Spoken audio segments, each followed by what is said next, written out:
Assalamualaikum warahmatullahi wabarakatuh. Salam sejahtera bagi kita semuanya.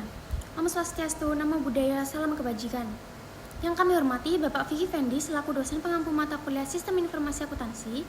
Pada video kali ini izinkan kami kelompok 8 untuk memaparkan materi bab 14 yakni The Revenue Cycle, Sales to Cash Collections atau siklus pendapatan penjualan ke penagihan kas yang bersumber dari Marshall B. Romney and Paul J. Steinberg 2020 pada Accounting Information System Global Edition edisi ke-15.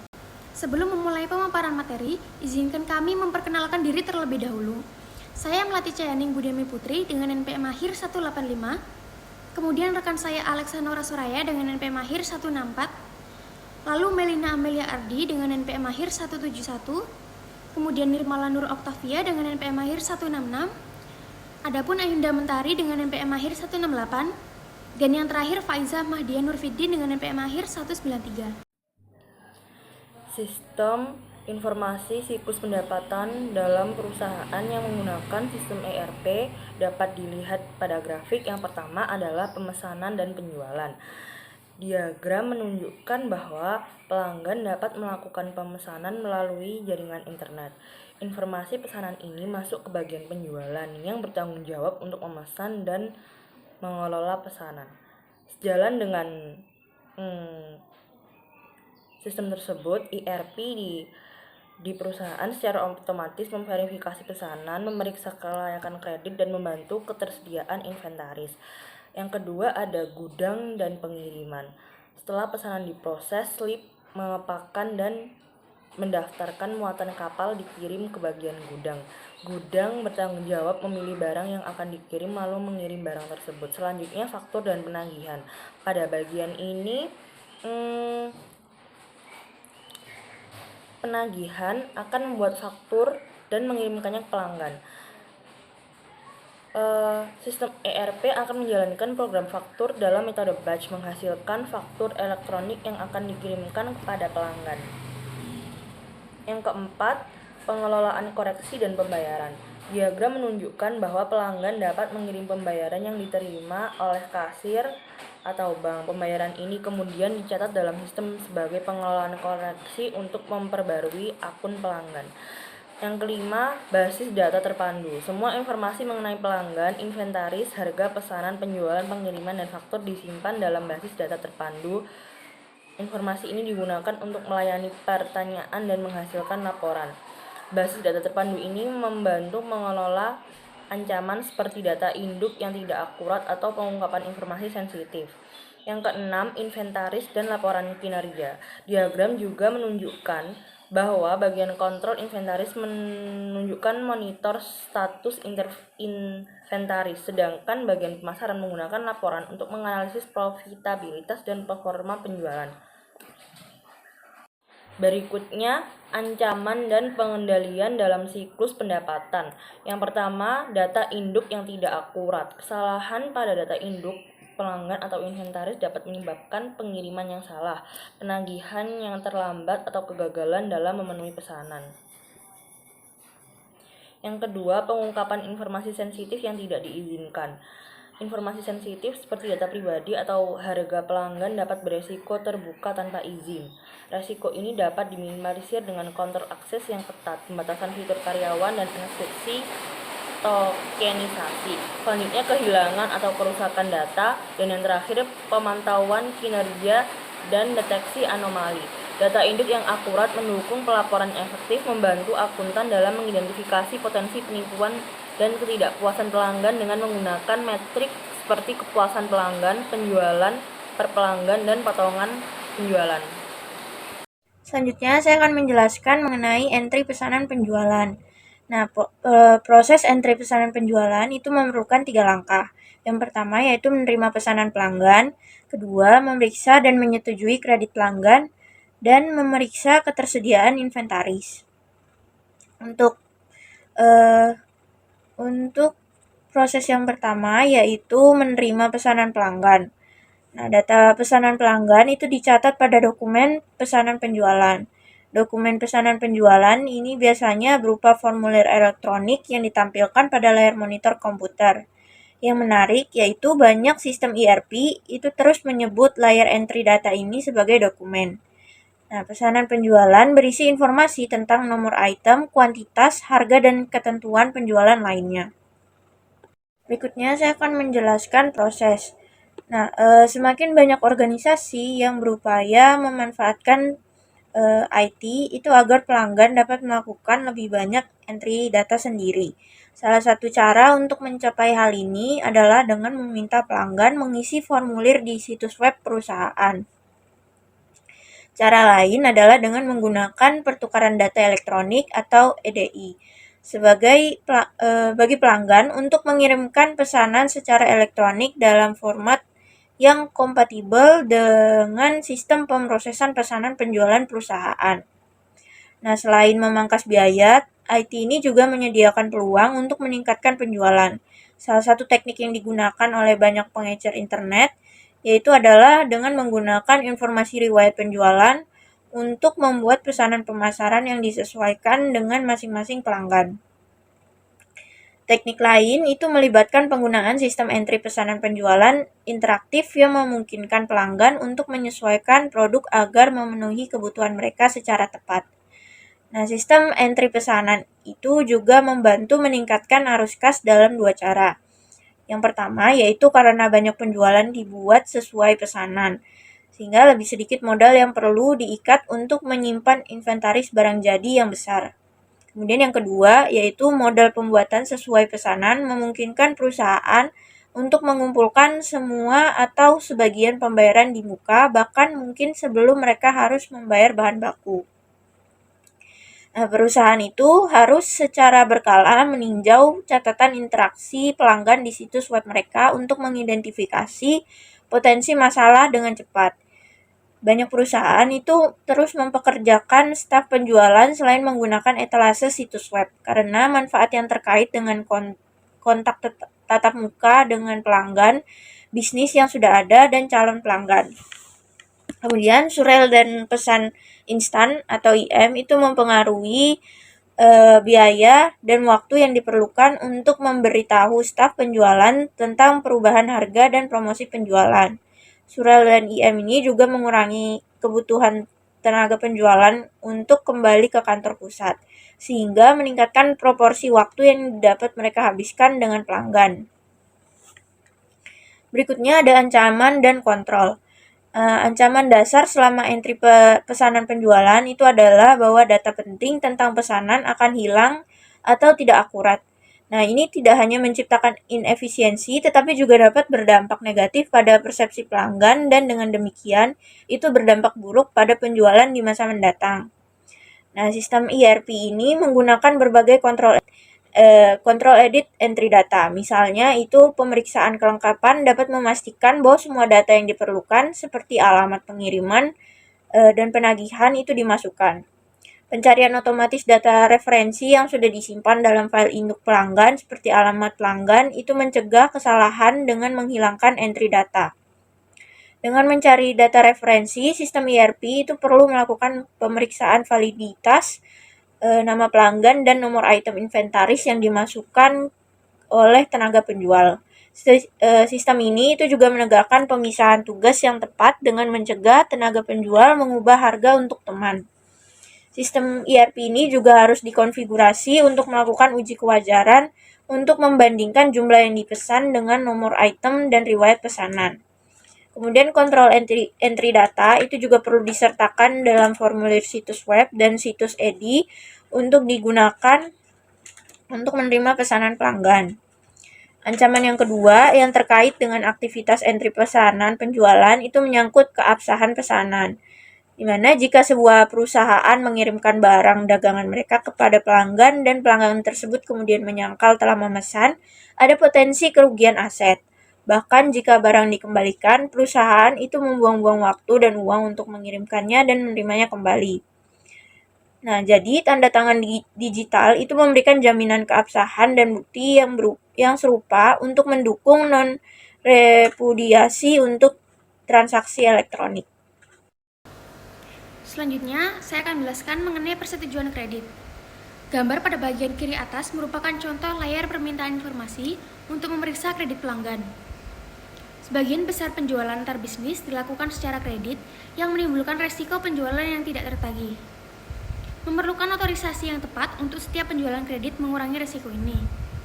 Batas kredit adalah saldo akun maksimum yang diizinkan yang ingin diberikan manajemen untuk pelanggan berdasarkan riwayat kredit pelanggan tersebut di masa lalu dan kemampuan membayar.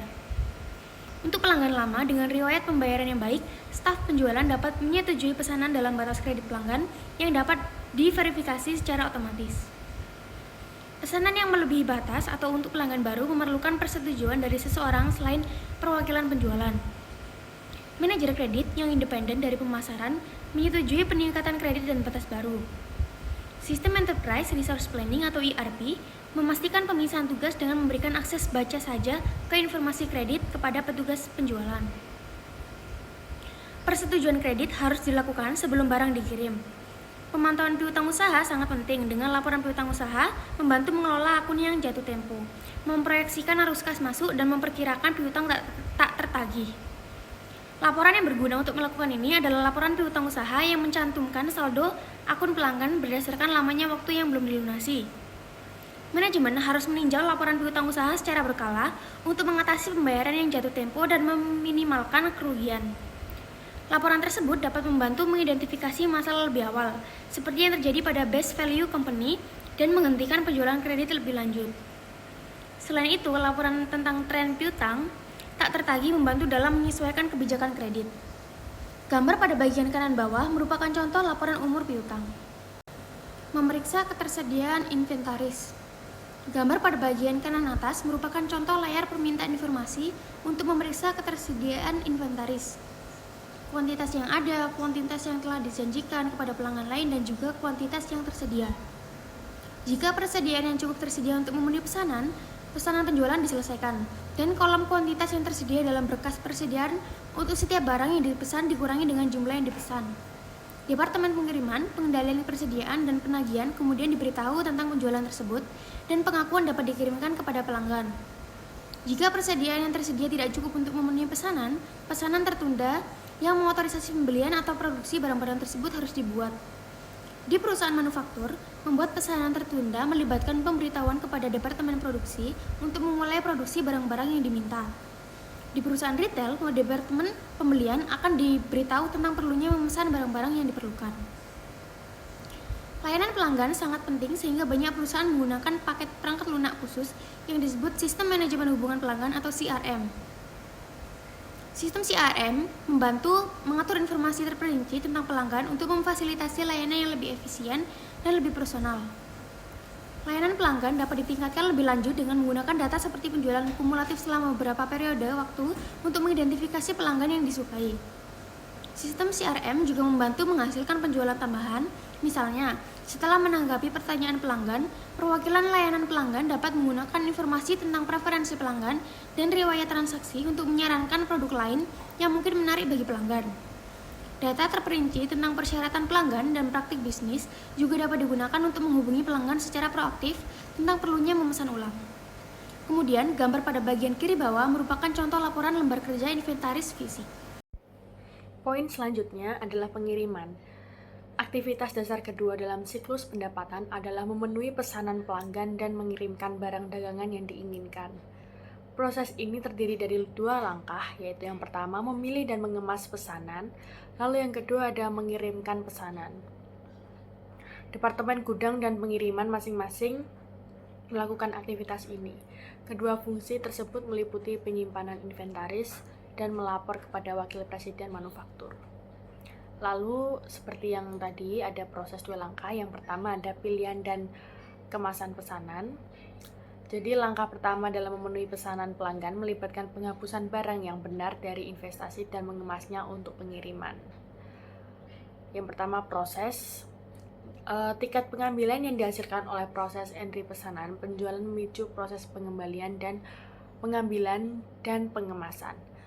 Pekerja gudang menggunakan tiket pengambilan untuk mengidentifikasi produk mana dan jumlah setiap produk yang akan dikeluarkan dari inventaris dan kemudian mencatat jumlah setiap item yang benar-benar diambil. Inventaris kemudian ditransfer ke departemen pengiriman. Seperti contoh AOE, seperti banyak perusahaan telah melakukan investasi signifikan dalam sistem pergudangan otomatis yang terdiri dari komputer, pemindai kode batang dan ban berjalan, dan teknologi komunikasi. Tujuan dari investasi semacam itu adalah untuk mengurangi waktu dan biaya pemindahan inventaris ke dalam dan keluar gudang sekaligus meningkatkan keakuratan sistem inventaris perpetual. Lalu teknologi nirkabel khususnya meningkatkan produktivitas gudang dengan menghilangkan kebutuhan pekerja untuk berulang kali kembali ke pusat pengiriman terpusat untuk menerima instruksi tercetak. Sebaliknya, forklift dengan terminal komunikasi data frekuensi radio atau RFDC menyediakan informasi kepada karyawan tentang barang mana yang harus diambil berikutnya dan di mana barang tersebut berada. Lalu ada ancaman dan pengendalian. Jadi salah satu masalah potensial adalah resiko memilih barang yang salah atau dalam jumlah yang salah. Teknologi pergudangan otomatis yang dijelaskan sebelumnya dapat meminimalkan kemungkinan kesalahan tersebut. Pemindahan kode batang dan RFID khususnya hampir menghilangkan kesalahan saat digunakan oleh sistem untuk secara otomatis membandingkan barang dan jumlah yang dipilih oleh pekerja gudang dengan informasi pada pesanan penjualan. Selanjutnya adalah kirim pesanan. Setelah barang dagangan dikeluarkan dari gudang, barang tersebut dikirim ke pelanggan. Nah, prosesnya yaitu departemen pengiriman harus membandingkan jumlah fisik inventaris dengan jumlah yang tertera pada tiket pengambilan dan dengan jumlah yang tertera pada pesanan penjualan. Ketidaksesuaian dapat terjadi karena barang tidak disimpan di lokasi yang tertera pada kartu pengambilan atau karena catatan inventaris perpetual tidak akurat. Dalam kasus seperti itu, departemen pengiriman perlu memulai pemesanan ulang barang yang hilang dan memasukkan jumlah yang benar yang dikirim pada slip pengepakan. Setelah menghitung barang yang dikirim dari gudang, petugas pengiriman memasukkan nomor pesanan penjualan, nomor barang, dan kuantitas ke dalam sistem. Proses ini memperbarui bidang kuantitas yang tersedia di berkas Indo Inventaris. Proses ini juga menghasilkan slip pengepakan dan beberapa salinan nota pengiriman. Slip pengepakan mencantumkan kuantitas dan deskripsi setiap barang yang termasuk dalam pengiriman. Lalu Bill of Lading adalah kontrak hukum yang menetapkan tanggung jawab atas barang dalam perjalanan. Bill of Lading mengidentifikasi pengangkut, sumber tujuan, dan instruksi pengiriman khusus, dan menunjukkan siapa, yaitu pelanggan atau vendor, yang harus membayar pengangkut. Salinan Bill of Lading dan slip pengepakan disertakan dengan pengiriman. Jika pelanggan harus membayar biaya pengiriman, salinan Bill of Lading ini dapat berfungsi sebagai tagihan pengiriman untuk menunjukkan jumlah yang harus dibayarkan pelanggan kepada pengangkut dalam kasus lain. Tagihan pengiriman adalah dokumen terpisah. Lalu ada ancaman dan pengendalian. Di sini menunjukkan bahwa ada dua masalah potensial adalah pencurian dan kesalahan pengiriman. Pengiriman duplikat mengakibatkan peningkatan biaya yang terkait dengan pengiriman dan kemudian memproses pengembalian barang dagangan.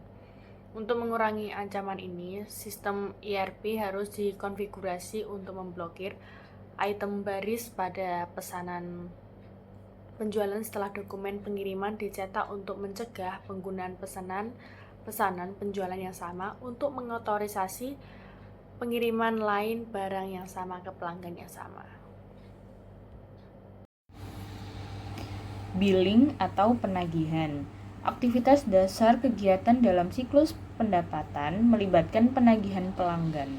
Menunjukkan bahwa ini melibatkan dua tugas yang terpisah tetapi saling terkait erat, yakni penagihan dan permutakhiran piutang yang dilakukan oleh dua unit terpisah dalam departemen akuntansi.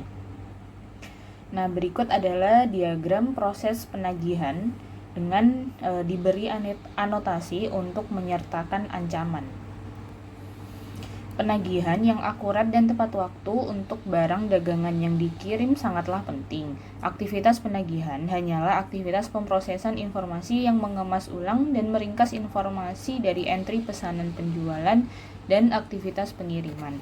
Aktivitas ini memerlukan informasi dari Departemen Pengiriman yang mengidentifikasi barang dan jumlah yang dikirim serta informasi tentang harga dan ketentuan penjualan khusus dari Departemen Penjualan.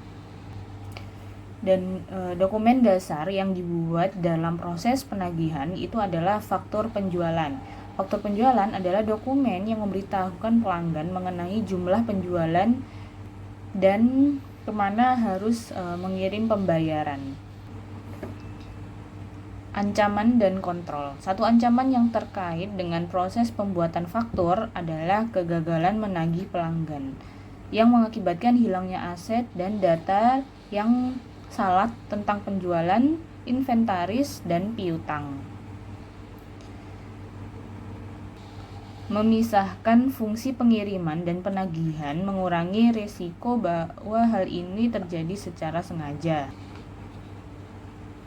Untuk mengurangi resiko kegagalan penagihan yang tidak disengaja, sistem ERP perlu dikonfigurasi untuk secara teratur membandingkan pesanan penjualan, tiket pengambilan, dan dokumen pengiriman dengan faktur penjualan untuk menghasilkan laporan pengiriman dan yang fakturnya belum dibuat.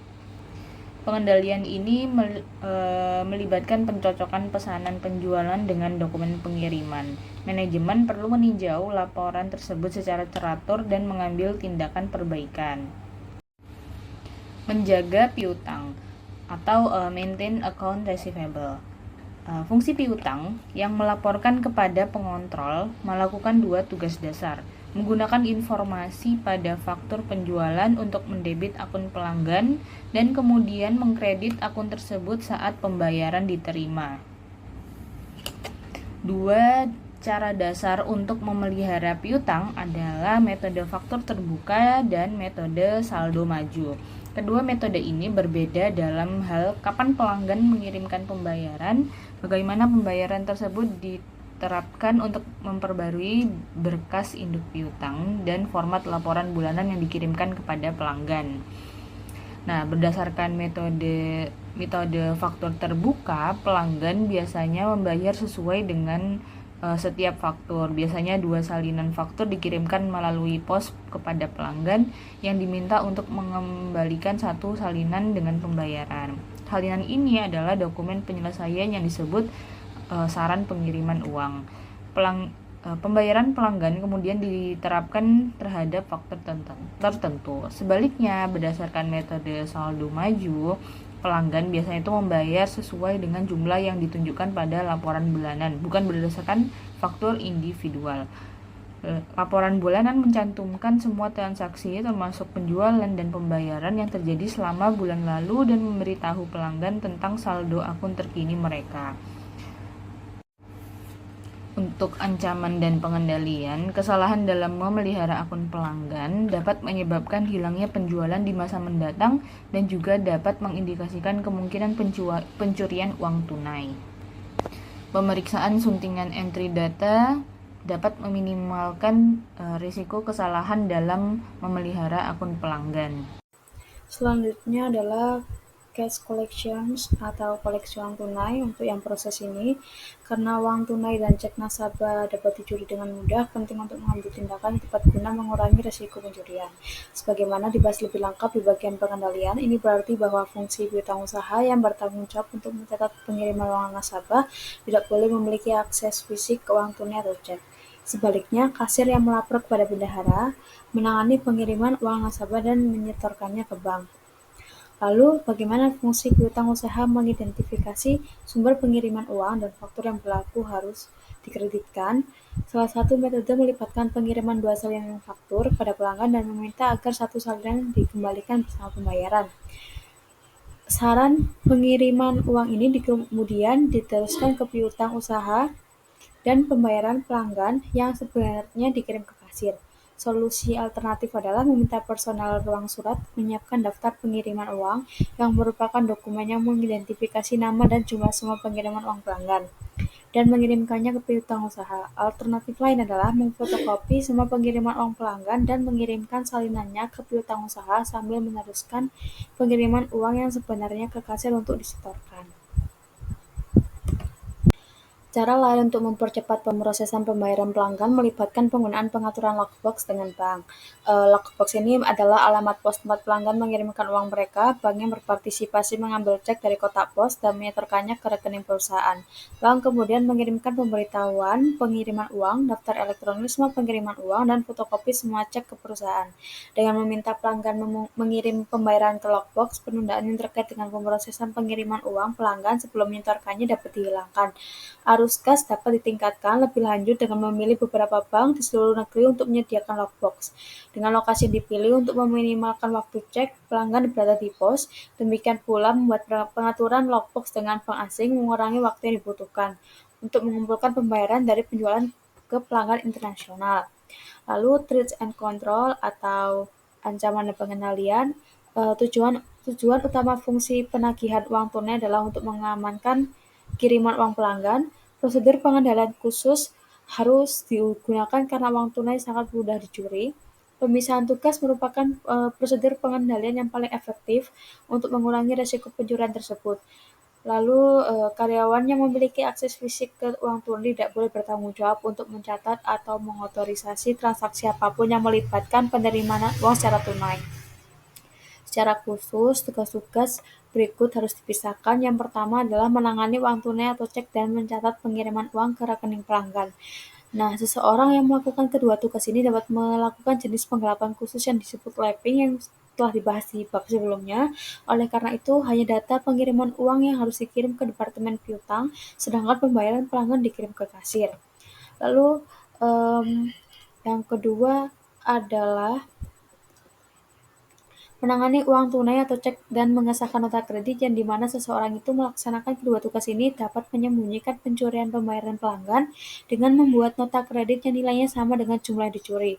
Pencurian tersebut disembunyikan karena nota kredit mengurangi saldo pelanggan sebesar jumlah yang dicuri, sehingga pelanggan tidak akan menyadarinya dan mengeluh.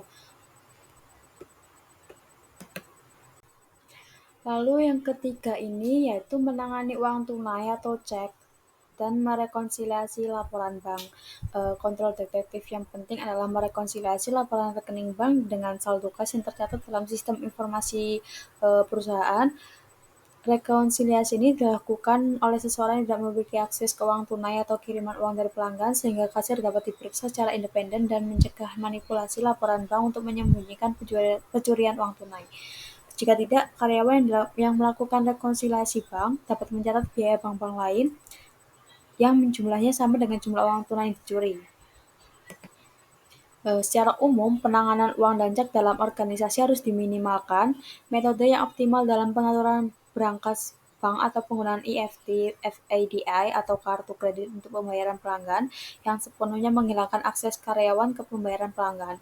Ketika pelanggan membayar melalui EFT atau FADI, penjual harus memperoleh kode identifikasi pembayaran universal atau UPIK dari bank mereka. UPIK adalah nomor yang memungkinkan pelanggan untuk mengirimkan pembayaran melalui kredit ACH tanpa mengharuskan penjual untuk membocorkan informasi terperinci tentang rekening banknya. Biaya pengaturan ini harus ditimbang terhadap manfaat dari pengurangan biaya, pemrosesan internal, dan akses yang lebih cepat ke pembayaran pelanggan. Jika pembayaran pelanggan harus diproses secara internal, dokumentasi pengiriman uang yang cepat sangat penting karena risiko kerugian paling besar pada saat penerimaan pertama. Oleh karena itu, daftar semua cek yang diterima harus disiapkan segera setelah membuka surat. Cek juga harus didukung secara restriktif pada saat itu untuk lebih meminimalkan risiko penyalahgunaan uang tunai atau cek yang diterima. 2 orang harus membuka semua surat masuk. Nah, terakhir ini mengenai masalah arus kas yang merupakan masalah serius. Jadi penggunaan pengaturan lockbox, EFT, kartu kredit, dan pemberian diskon untuk pembayaran awal dapat mempercepat penagihan kas. Namun, prosedur kontrol terbaik untuk mengurangi risiko kekurangan kas yang tidak diantisipasi adalah dengan menggunakan anggaran arus kas. Sekian presentasi dari kami kelompok 8. Mohon maaf bila ada salah kata ataupun ucapan. Terima kasih. Wassalamualaikum warahmatullahi wabarakatuh.